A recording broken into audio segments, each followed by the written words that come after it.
स्वागत है आपको एक बार फिर से मेरे YouTube चैनल पर। तो आज क्लास 12 के बायोलॉजी चैप्टर 1 चैप्टर का नाम है जीवों में जनन। तो इस भाग में आज हम लोग पढ़ेंगे पादपों में लैंगिकता कितने प्रकार के होते हैं। तो याद रखिए पादपों में जो लैंगिकता जो होते हैं वह निम्न प्रकार के होते हैं। पहला का नाम है एक लिंगी पुष्प होता है, दूसरा नाम है द्विलिंगी पुष्प, तीसरा का नाम है एक लिंगाश्रयी पादप और चौथा का नाम है द्विलिंगाश्रयी पादप और पांचवा का नाम है सर्वालिंगी। तो यह जो है पादपों में जो है लैंगिकता का जो है प्रकार है। तो एक एक प्रकार के बारे में अब अध्ययन करेंगे और आप सभी विद्यार्थी इसे अपने कॉपी में एक नोट्स बनाते चलिए, जिससे एक आपको नोट्स भी तैयार होता जाएगा। तो अब हम लोग पढ़ेंगे कि एक लिंगी पुष्प क्या है। तो नाम से ही पता चल जाए, एक लिंगी मतलब एक ही इसमें या स्त्री केसर हो या पुंकेसर हो। पुष्प में दो जो होते हैं लिंग होते हैं, जैसे एक पुंकेसर होते हैं और एक जो होते हैं स्त्री केसर होते हैं। तो यहाँ पर आपको नाम से ही पता चल जाएगा कि परिभाषा में क्या होगा। एक लिंगी पुष्प का मतलब उसमें जो या पुंकेसर हो या स्त्री केसर में से कोई एक जन अंग होना चाहिए। तो यहाँ पे लिखेंगे कि जब पुष्प में पुंकेसर तथा स्त्री केसर दोनों में से कोई एक जन अंग उपस्थित होता है उसे एक लिंगी पुष्प कहते हैं। तो एक लिंगी पुष्प का अर्थ यह हुआ कि उस पुष्प में पुंकेसर तथा स्त्री केसर दोनों में से कोई एक ही जो जन अंग उपस्थित होता है उसी को एक लिंगी पुष्प कहते हैं। तो बहुत आसान परिभाषा है। तो परिभाषा को 2 बार पढ़ लेंगे तो आपको परिभाषा क्या हो जाएगा, याद हो जाएगा। तो एक लिंगी में तो समझ में आ गया कि पुंकेसर या स्त्री केसर में दोनों में से कोई एक ही जो है जन अंग उपस्थित होता है उसे एक लिंगी पुष्प कहते हैं। जैसे पपीता होता है और क्या होता है, तरबूज होता है। तो समझ में आ गया होगा कि पपीता के जो पुष्प होते हैं वह एक लिंगी पुष्प होते हैं। जो तरबूज के जो बीज होते हैं वो भी क्या होते हैं, एक लिंगी पुष्प होते हैं। तो अब हम लोग समझेंगे द्विलिंगी पुष्प क्या है। तो एक लिंगी में क्या है, पुंकेसर तथा स्त्री केसर में से दोनों में से कोई एक जन अंग उपस्थित होता है। और द्विलिंगी का मतलब यह हो जाएगा कि उसमें पुंकेसर भी रहेगा और स्त्री केसर भी उपस्थित रहेगा। तो यहाँ लिख लेंगे इसकी परिभाषा कि जब पुष्प में पुंकेसर तथा स्त्री केसर दोनों जन अंग उपस्थित होते हैं उसे द्विलिंगी पुष्प कहते हैं।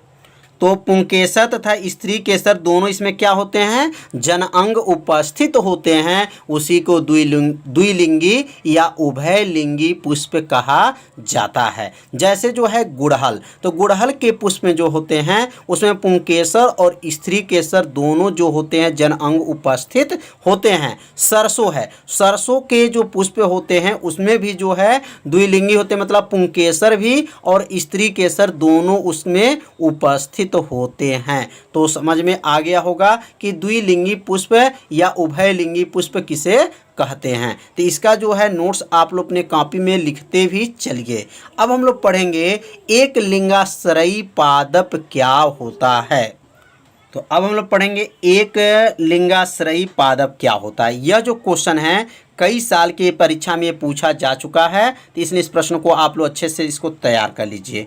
जब नर एवं मादा पुष्प पृथक पौधों पे हो तो एक लिंगाश्रयी कहलाते हैं। तो इसका अर्थ यह हो गया कि जब नर एवं मादा जो पुष्प होते हैं वह पृथक पौधों पे मतलब अलग पौधों पे होते हैं उसी को एकालिंगाश्रयी पादप कहते हैं। यहाँ पादप लिख लीजिएगा, पादप कहते हैं या पादप कहलाते हैं। जैसे जो है शहतूत होता है और पपीता होता है, इसमें जो होते हैं नर एवं मादा जो होते हैं उसके पुष्प जो होते हैं पृथक मतलब अलग पौधों पे होते हैं, इसी को एकालिंगाश्रयी पादप कहते हैं। जैसे शहतूत और पपीता होता है। तो इसे समझ में आ गया होगा परिभाषा एकालिंगाश्रयी पादप क्या होता है। अब हम लोग पढ़ेंगे उभयालिंगाश्रयी पादप क्या होता है।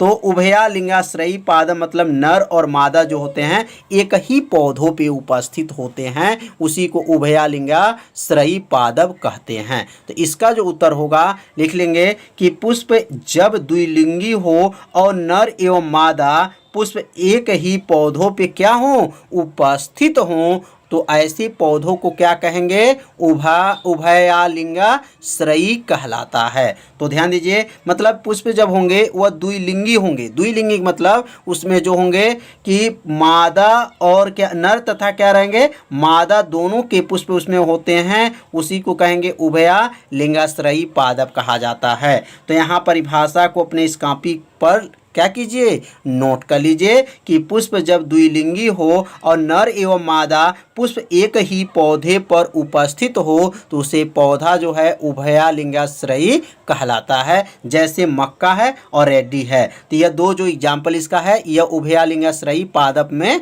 आते हैं। तो अब हम लोग पढ़ेंगे सर्वालिंगी क्या होता है। सर्वालिंगी का परिभाषा क्या होगा, तो सर्वालिंगी मतलब इसमें एक लिंगी भी होगा और द्विलिंगी, दोनों प्रकार के पुष्प जो लगे होते हैं उसी को क्या कहेंगे, सर्वालिंगी पौधे कहते हैं। तो इसका परिभाषा जो है अपने कॉपी में इसको भी लिख लीजिएगा कि सर्वालिंगी क्या कहलाता है। तो यहाँ इसका उत्तर होगा कि जब पौधों पर एक लिंगी एवं द्विलिंगी दोनों प्रकार के पुष्प लगे हों तो ऐसे पौधों को क्या कहेंगे, सर्वालिंगी कहलाते हैं। तो इसमें एक लिंगी भी होते हैं और क्या होंगे, द्विलिंगी, दोनों प्रकार के पुष्प लगे होते हैं, उसी को सर्वालिंगी पौधे कहा जाता है। जैसे जो है आम है, आम जो है, आम के जो पौधे होते हैं एक लिंगी एवं क्या होते हैं, द्विलिंगी, दोनों प्रकार के इसके जो इसके अंदर जो पुष्प लगे होते हैं। तो समझ में आ गया होगा कि परिभाषा जो है कि एक लिंगी पुष्प क्या है, द्विलिंगी पुष्प क्या है और एक लिंगाश्रयी पादप क्या है, द्विलिंगाश्रयी पादप क्या है और सर्वलिंगी पादप क्या है। तो इसे अपने कॉपी में नोट कर लीजिए और इसे जो है 2 बार पढ़ लेंगे तो आपको परिभाषा जो है याद हो जाएगा। इस प्रकार माने युग्मनज के अगर विकास के आधार पे देखा जाए तो जंतु कितने प्रकार के होते हैं, तो युग्मनज के विकास के आधार पे जो जंतुएं होते हैं वह 2 प्रकार के होते हैं। पहला का नाम है अंड प्रजक होता है और दूसरा का नाम है सजीव प्रजक होता है। तो आप लोग अपने कॉपी में इसे नोट कर लीजिए कि युग्मनज के विकास के आधार पे जंतुओं के प्रकार, पहले हेडिंग नोट कर लीजिए और इसके नीचे लिख लीजिए युग्मनज के विकास के आधार पे जंतु कितने प्रकार के हैं, तो 2 प्रकार के होते हैं। पहला का नाम नोट कर लीजिए अंड प्रजक और दूसरा का नाम क्या है, सजीव प्रजक। अब अंड प्रजक क्या होता है और सजीव प्रजक क्या होता है, अब इसके बारे में समझेंगे। यदि आपको अंड प्रजक की परिभाषा आपको याद हो जाएगा तो सजीव प्रजक का भी परिभाषा तुरंत याद हो जाएगा, बस थोड़ा सा परिभाषा में अंतर रहेगा। तो अब यहाँ लिखेंगे अंड प्रजक की परिभाषा को ध्यान देंगे कि अंड प्रजक क्या है। तो वे जीव जिनमें युग्मनज का विकास मादा के शरीर के बाहर होता है। कितना आसान परिभाषा है, वे जीव होते हैं जिनमें युग्मनज का जो विकास होगा वह मादा के शरीर के क्या होता है, बाहर होता है। जैसे मेढक है, पक्षी हैं आदि जो है, ये सब क्या है, इनके जो विकास होगा, मादा शरीर का जो विकास जो बाहर की क्रिया में संपन्न होती हैं, तो इसी को क्या कहेंगे, अंड प्रजक होते हैं। तो या ऐसे भी लिख सकते हैं कि वे जीव जो अंड मतलब अंडे देते हैं उसी को क्या कहेंगे, अंड प्रजक भी कहा जाता है। तो समझ में आ गया होगा परिभाषा जो है अंड प्रजक क्या है। तो मेढक जो है अंडे देते हैं, पंछी जो होते हैं क्या देते हैं, अंडे देते हैं। तो यह जो है परिभाषा अपने कॉपी में क्या कीजिए, नोट कर लीजिए, इसे 2 बार पढ़ लीजिए, आपको परिभाषा याद हो जाएगा। तो अगर अंड प्रजक में परिभाषा में क्या देखे हैं, शरीर के क्या होता है, यह बाहर होता है। बस अगर यह शरीर के अंदर होता है तो उसे क्या कहेंगे, सजीव प्रजक कहते हैं। जो मनुष्य होते हैं, मनुष्य हैं, बंदर हैं, गाय है, खरगोश है, ये सब का क्या है, मादे के शरीर के अंदर जो हमारी क्रिया होती हैं, युग्मनज का विकास होता है, उसी को क्या कहेंगे, सजीव प्रजक कहते हैं। तो अब यहाँ सजीव प्रजक की परिभाषा को आप लोग भी अपने कॉपी में क्या कीजिए, नोट कर लीजिए कि वे जीव जिनमें युग्मनज का विकास मादा के शरीर के क्या होता है, अंदर होता है। तो इसमें जो है बाहर, अंड प्रजक में बाहर और सजीव प्रजक में क्या होता है, अंदर होता है, उसे सजीव प्रजक कहते हैं। जैसे जो मनुष्य है, बंदर है, गाय है, खरगोश है, ये सब क्या हैं, यह जो है इनके शरीर में जो है, शरीर के अंदर जो है युग्मनज का क्या होता है, विकास होता है। इसी को क्या कहेंगे, सजीव प्रजक कहा जाता है। तो आप लोग इसे परिभाषा को क्या कीजिए, अपने कॉपी में नोट कर लीजिए और एक अच्छे से नोट्स को बना लीजिए। यदि पिछले 9 भाग आप वीडियो नहीं देखे होंगे तो प्लेलिस्ट में वीडियो है, वहां से जाकर के वीडियो को देख सकते हैं। अब आगे हम लोग पढ़ेंगे जंतुओं में लैंगिकता। जंतुओं में जो लैंगिकता क्या कितने प्रकार के होते हैं, तो जंतुओं में जो लैंगिकता जो है 2 प्रकार के होते हैं। तो यहाँ पहले अपने कॉपी में से नोट कर लीजिए हेडिंग को कि जंतुओं में जो है लैंगिकता। तो लिखेंगे जंतुओं में लैंगिकता 2 प्रकार का होता है। पहला का नाम है एक लिंगीयता, ध्यान दीजिएगा, एक लिंगीयता नाम है, और दूसरा का नाम क्या है, द्विलिंगीयता या उभय लिंगीयता। इसे अपने कॉपी में नोट करते भी चलिए और एक अच्छे से नोट्स को बना लीजिए। अब यहाँ पे जो है जंतुओं में जो लैंगिकता 2 प्रकार में, अब पहला जो हम लोग समझेंगे कि एक जो है लिंगीयता क्या है, इसकी परिभाषा क्या है। तो इसका परिभाषा बहुत आसान है, बस थोड़ा सा परिभाषा को ध्यान दीजिए, परिभाषा को क्या हो जाएगा, याद हो जाएगा। वे जीव जिनके शरीर में एक ही प्रकार के जनन अंग पाए जाते हैं। अब एक लिखा है तो एक ही प्रकार के जनन बोलेंगे, कितना आसान है, एक है तो एक जनन अंग पाए जाते हैं, एक ही प्रकार के जनन अंग पाए जाते हैं, तथा वे एक ही प्रकार के युग्मक नर अथवा मादा, मतलब नर हो अथवा क्या हो, मादा क्या करते हैं, उत्पन्न करते हैं, उन्हें एक लिंगी जीव कहते हैं। इस क्रिया को लिंगीयता कहते हैं। जैसे तिलचट्टा होता है, तिलचट्टा में क्या होता है कि जो उनके शरीर एक ही प्रकार के जनन अंग पाए जाते हैं। तो एक लिंगीयता की परिभाषा बहुत ही क्या है, आसान है, बस थोड़ा सा आपको ध्यान दीजिए और इस परिभाषा को नोट करके 2 बार पढ़ लीजिए, आपको परिभाषा याद हो जाएगा।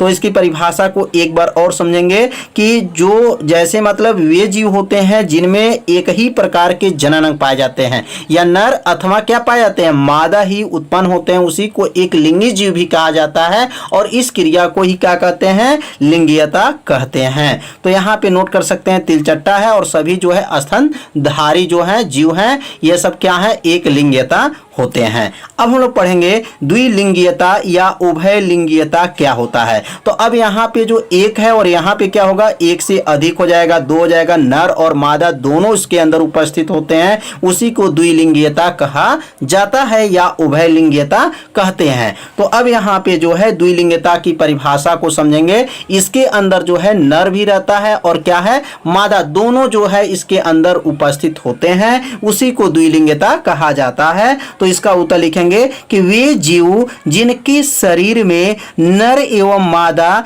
जन अंग दोनों पाए जाते हैं। देखिए कितना आसान है, केवल नर और मादा अलग अलग पाए जाते हैं, उसको एक लिंगीयता कहा जाता है। और उसमें द्विलिंगीयता का मतलब यह हो गया कि नर भी उसके अंदर होगा और मादा भी उसके अंदर होगा, दोनों के गुण पाए जाते हैं, उसी को द्विलिंगीयता या उभय लिंगीयता कहा जाता है। तो यहाँ पे इसकी परिभाषा को आप लोग लिख लीजिए अपने कॉपी में कि वे जीव जिनके शरीर में नर एवं क्या मादा जन अंग दोनों पाए जाते हैं तथा वे नर एवं मादा दोनों प्रकार के युग्मक उत्पन्न करते हैं, मतलब नर युग्मक भी और मादा युग्मक दोनों उत्पन्न करते हैं, उन्हें द्विलिंगी जीव कहते हैं और इस क्रिया को द्विलिंगीयता या उभय लिंगीयता कहा जाता है। कितना आसान यह परिभाषा है। तो यह परिभाषा को आप लोग शॉर्ट स्क्रीन ले सकते हैं या अपने कॉपी में नोट करते भी चल सकते हैं, जिससे आपको 2 बार 3 बार आप लोग पढ़ लीजिए तो आपको परिभाषा क्या हो जाएगा, याद हो जाएगा। अब इसका एग्जाम्पल क्या है, द्विलिंगीयता का एग्जाम्पल होता है, याद रखिएगा, हाइड्रा होता है। हाइड्रा के अंदर जो है नर और मादा दोनों के जो इसके अंदर गुण पाए जाते हैं और स्पंज, स्पंज इसको बोला जाता है, स्पंज इसको फीता, कृमि होता है और केचुआ। देखिए कई बार तो कंपटीशन में पूछा जाता है, तो केचुआ जो है कैसा आपका है, तो कैसा मतलब केचुआ जो है द्विलिंगी आता है, उसके अंदर नर भी होता है और मादा भी होता है। तो केचुआ को आप लोग याद रखिएगा कि वे जीव जिसमें द्विलिंगिता पाई जाती है उस क्या है, तो केचुआ है, और फीता कृमि है, और हाइड्रा है, स्पंज है। तो इसको अपने कॉपी में एग्जाम्पल को नोट कर लीजिए, क्योंकि यह एग्जाम्पल जो है कई साल के पेपर में पूछा जा चुका है। तो आज का पढ़ाई आप लोग को कैसा लग रहा है आप लोग जरूर कमेंट कीजिए। और यह जो भाग है यह जीवों में जनन का यह लास्ट भाग है। इसके पहले 9 भाग को वीडियो अपलोड कर दिया गया है। यदि आप 9 भाग का वीडियो नहीं देखे होंगे तो प्लेलिस्ट में वीडियो है, तो वहां से जाकर के इस वीडियो को देखिए और पहले पार्ट का अच्छे से नोट्स को बना लीजिए, क्योंकि यह भाग जो है बहुत छोटा भाग होगा, बहुत कम मिनट का यह भाग है। और इसके पिछले वीडियो में आप लोग देखे होंगे आप लोग को ज़्यादा मिनट का वीडियो बना है, क्योंकि यह लास्ट भाग था, इसलिए यह वीडियो जो है बहुत कम मिनट का बनाया जा रहा है और यह चैप्टर लास्ट है और ये समाप्त हो गया। तो कल जो हम लोग बताया जाएगा इस चैप्टर का, जीवों में जनन चैप्टर का अभ्यास प्रश्न के बारे में बताया जाएगा। तो